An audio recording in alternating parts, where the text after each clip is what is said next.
Raider Nation, what's going on? You're watching the Raiders Report. It's Mitchell Renz here, and today's show sponsored by Hexclad. You can elevate your cookware and save 10% off when you use promo code CHAT at hexclad.com/chat, but don't worry, the link's going to be down there in the comments and in the description of today's show. So coming up here on the Raiders Report, should the Las Vegas Raiders be worried about Josh Jacobs? And I got some crazy stats that are really going to open the eyes of some people. And then it's the month of July. I want to have a little bit of fun this entire month with Jeremy Chuggs. So we're going to be doing Madden simulations for the entire Raider season. Mitch, wait. Madden simulations for every game? Yes. What I want you to do is mark in your calendar because this is going to be our Madden simulation live schedule. As promised, we will be live every Tuesday, Thursday, and Friday in the month of July. So if you haven't already, take a screenshot and be ready to be tuned in because if you think our watch parties are crazy, well, guess what? The Madden simulations are going to be just as wild. So then, the final day, it is scheduled to be August 11th, which is kind of perfect timing because the Raiders' first preseason game is the 13th, and if we do make the playoffs, then yeah, we'll do a playoff run, but we will have to wait to see until that happens. To make sure that you don't miss any of our Madden simulation watch parties in the month of July, and you don't miss any information around the silver and black, hit that subscribe button. Help us get to 138,000 subs because we are 127 away. So I'm rocking my Josh Jacobs jersey, right? Kinda. Shout out to Raiders Report legend Jelani, who just got his brand new jersey. So I figured perfect one to wear here on today's show, which is going to be all around Josh Jacobs. And should the Raiders be worried about number 8? I know some of y'all are like, but dude, he's the best running back in the NFL. Why should this team and organization be worried about him? Well, how about let's do this first. Before I get into the stats, let's look at the current Jacobs situation, just in case you live under a rock. The Silver and Black declined his fifth-year option last season. Now they have him on the franchise tag. Jacobs has yet to sign that franchise tag, and the deadline, 4 p.m. Eastern Time on July 17th. The thing is, McDaniels and Ziegler, they want Jacobs to sign the franchise tag. Jacobs, he wants a contract extension. We know that Jacobs is unhappy with the lack of, I'll call it, conversation around the extension. I've also been told that there's basically no conversations going on right now. That has been reported by Tom Pelissero. It has been reported by Jeremy Fowler that Jacobs and then the Raiders, in terms of their contract extension conversations, they basically haven't happened. So he's been cryptic on social media, and with veterans reporting to training camp by July 25th, you could see a scenario that has Jacobs sign that franchise tag, and he's still saying, hey, I'm only signing this because I want to show y'all that I'm going to be there, and I want to show y'all that I want to be active by the 25th, but I do want to ultimately get a deal done. The reason why we continue to talk about all of these rumors around Josh is because even when the season started, right, and I'm talking about the season, I mean the 2023 offseason, Josh was with Chris Sims. He was on PFT, and they had some interesting things to say, and this is what Chris Sims had to say about the Raiders star running back. Raiders running back Josh Jacobs told us he'd be okay to play on the franchise tag, but only if the team loaded up at other positions and added players around him. But if you wanted me to come back as the hero, you better pay me like a hero. So when I hear that quote, and I know of everything going on around Jacobs this entire offseason, this will be my overall thought on Jacobs signing that contract extension / playing on the tag. If Josh Jacobs believes in the Raiders team, then he'd be willing to play on the franchise tag. If he demands a contract extension from the Las Vegas Raiders, then he doesn't believe in the team Josh McDaniels and Dave Ziegler have built this season. That is solely based on what Jacobs has literally told us to the media, unless he's not a man of his word. So my question to the nation out there is this. Do you think that Jacobs believes in this Raiders team? I want you to type B for believe it, baby. If you want to also throw some for just win babies in there, I'm down for it. Or if you're like, no way, man, he doesn't believe in this team, I want you to type T for tuck rule. Tuck that. My question then goes to this, because I anticipate a lot of people are going to chime in here. I was live yesterday with Graphic Raider, Wasted Town, and we talked a lot about this Josh Jacobs saga, because there's not a single Raider fan that doesn't believe that he deserves his money. He does deserve his money, but just because he deserves his money Doesn't mean that's actually the best thing for the Raiders, and then it doesn't necessarily mean that that's going to be best for the Raiders in the future. Based off of what he did his first 4 years in the NFL, yes, he deserves more. But we're looking at now, and we're looking at the future. So is it smart to give Jacobs all this money when he maybe doesn't believe in the roster? It's an interesting concept, there's no doubt about it. So coming up here on the Raiders Report, and the main reason why I wanted to make this video, I love fantasy football, and I love looking at stats, and this to me reminded me of some of my old school fantasy football days. So I'm going to show you guys some eye-popping numbers, and numbers that are really going to make a lot of people out there that are like, oh, Jacobs deserves a huge contract this season. I really, truly believe when you get done watching this, you're going to be like, well, wait. After watching that video, I don't know if I want Jacobs to get that contract extension. Now, today's show, again, is sponsored by Hexclad. And remember, I want all of y'all to elevate your cooking game. My girl, Alex, she loves a fine cooked meal, and Hexclad helps me really elevate my game. So today's sponsor, Hexclad, has revolutionized the cookware industry with a hybrid pan that gives you all the convenience and cleanup of non-stick, the versatility of your grandma's cast iron, and a lifetime warranty just in case you find a way to destroy them. Use promo code CHAT at hexclad.com/chat for 10% off. Hexclad truly checks every single box when it comes to picking your cookware. They are metal utensils safe, dishwasher safe, and oven safe up to 500 degrees. But you know what?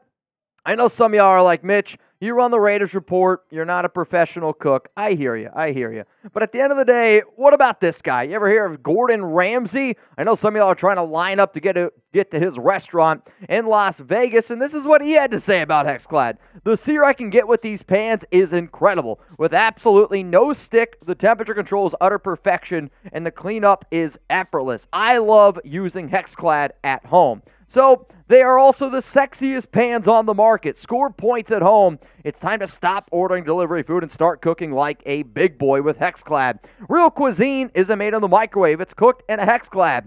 For a limited time, get 10% off with our special link, hexclad.com/chat. That's 10% off at hexclad.com/chat with code chat. Now, anytime I'm going to call anything sexy, I think I got to show it to you, especially when it comes to a pan. These things are beautiful, and I am always about simplicity. The fact that I can cook with this, it's easy to clean, throw it in the dishwasher, and then I don't got to hear about Alex saying, oh, it's still dirty. Shout out to Hexclad for sponsoring the show and elevating my kitchenware. All right, we're going to continue to look at this whole Josh Jacobs concern, and why people should be concerned is because of simply the workload that Jacobs had last season for the Silver and Black. He had an incredible season, leading the NFL in 1,653 rushing yards. He had 340 carries. He had 12 touchdowns on the ground.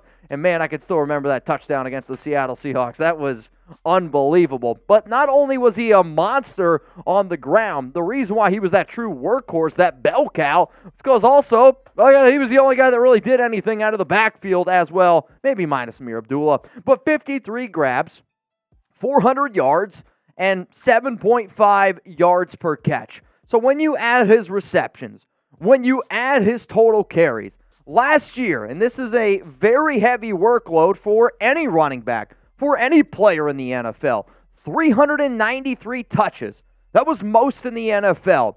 This is a game that is a very physical game, and the reason why running backs don't get paid like some of these other positions is because of the wear and tear it does on your body. So when you look at the last 10 seasons, okay, I wanted to take a big sample size, and that's what you're going to see, a big sample size. I looked at the last 10 seasons. The running back with the most touches has averaged 12.5 games played the following season. And I get it that every single situation is a little bit different.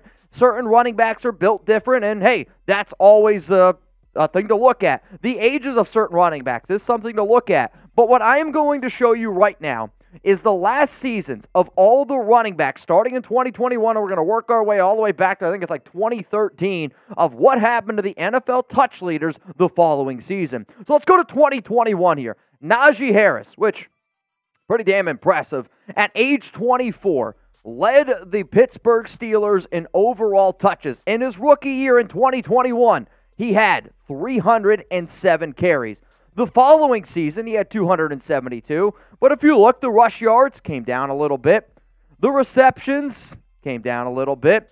The receiving yards, down a little bit. All right, total touchdowns remain the exact same. And when I think about a running back's physicality like Najee Harris, I can see it a little bit from his Alabama buddy and Josh Jacobs. Let's go to another Alabama running back here. It's Derrick Henry. And in the year 2020, King Henry showed why, well, his nickname was in fact King Henry. But guess what? Even when you look the way that he does, who's basically a linebacker, he got injured as well. In 2020, you look at all the carries, the rushing yards, receptions, all that good stuff.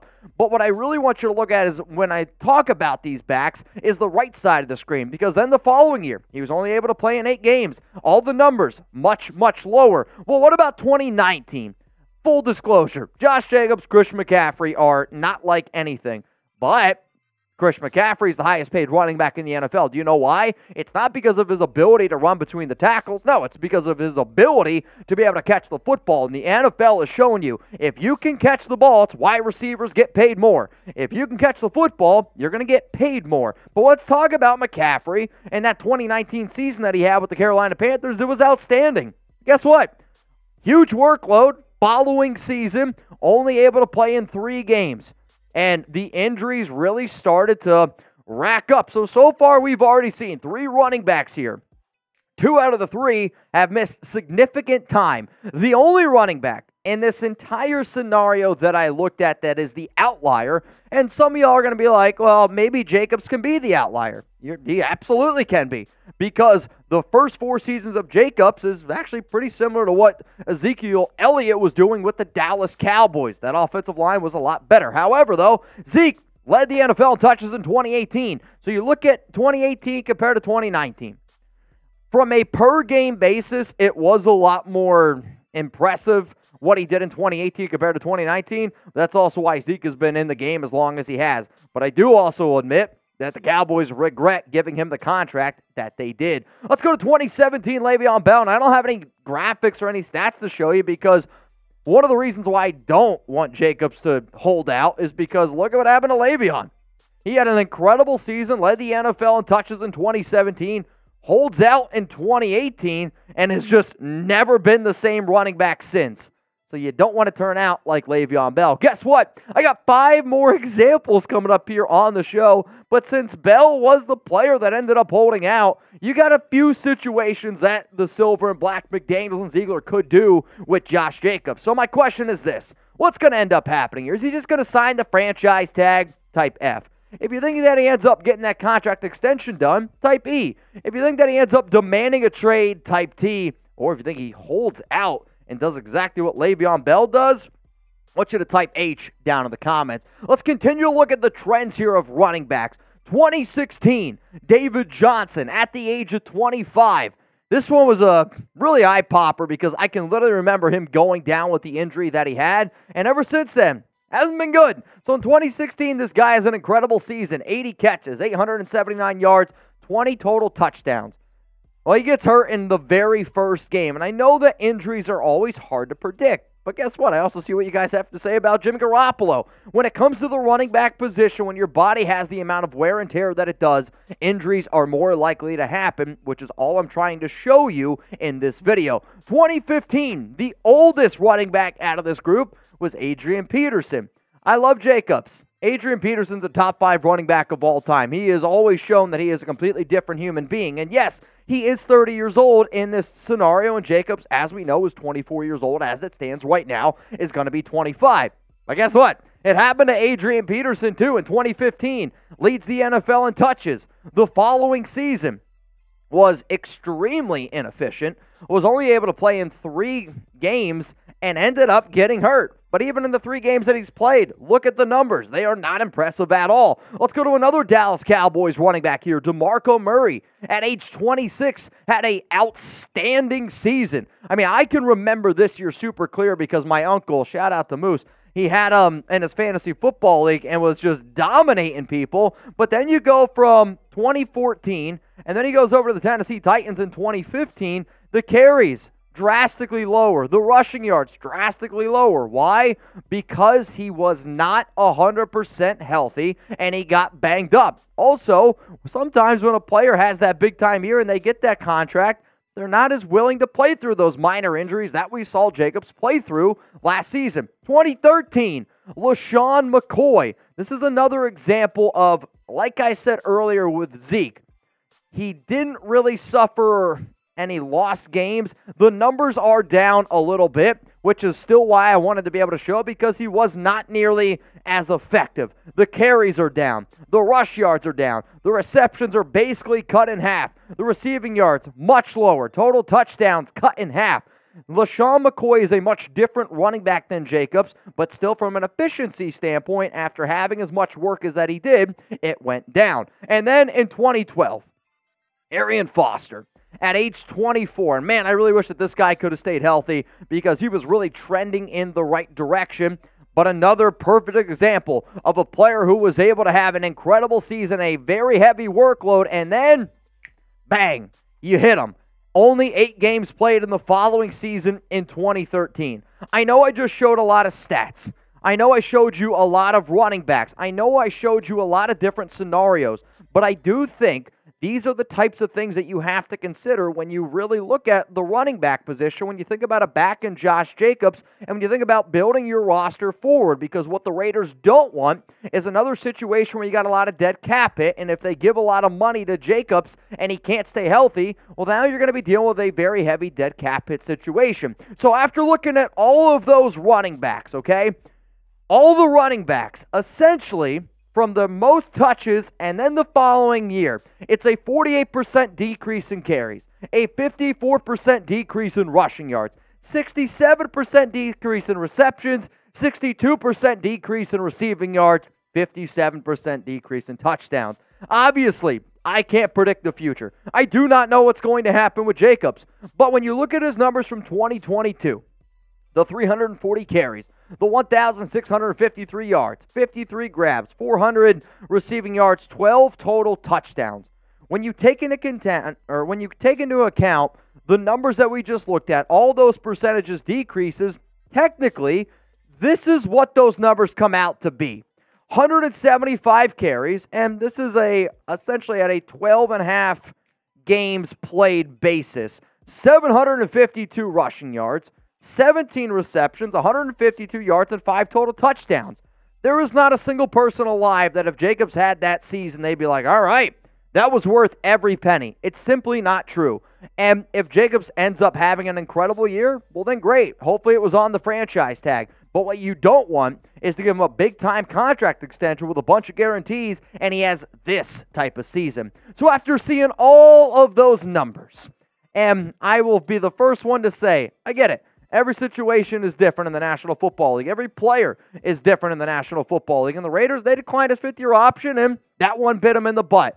Could you have another situation where this ends up biting the Raiders in the butt?